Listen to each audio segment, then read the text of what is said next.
গ্রীষ্মের দাবদাহে জল সংকটে গোটা গ্রাম। পানীয় জলের দাবিতে পথ অবরোধ বিজেপির। বাঁকুড়ার বরজোড়া ব্লকের অন্তর্গত পখন্না গ্রাম পঞ্চায়েত এলাকায় পানীয় জলের সমস্যা। এই পানীয় জলের দাবিতে আজ বরজোড়া থেকে সোনামুখী রাজ্য সড়ক অবরোধ করে বিক্ষোভ দেখালো স্থানীয় মহিলা সহ বিজেপি কর্মীরা।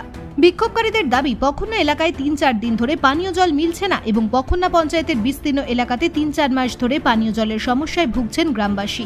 এই কারণেই আজ পথ অবরোধ করে বিক্ষোভ দেখালো বিজেপি কর্মীরা।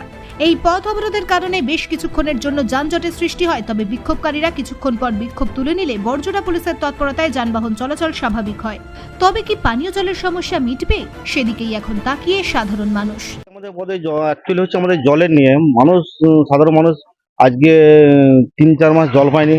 প্রশাসনকে বারবার বলা সত্ত্বেও কোনো ভ্রুক্ষেপ নেয়নি এবং কোনো জল কাজ পাইপ লাইন যেগুলো পুরো কাজও করছে না। জল তো আমরা পাচ্ছি না, ৩-৪ মাস ধরে জল পাচ্ছি না। আর বলতে গেলে উল্টে গাড়ি ঘোড়া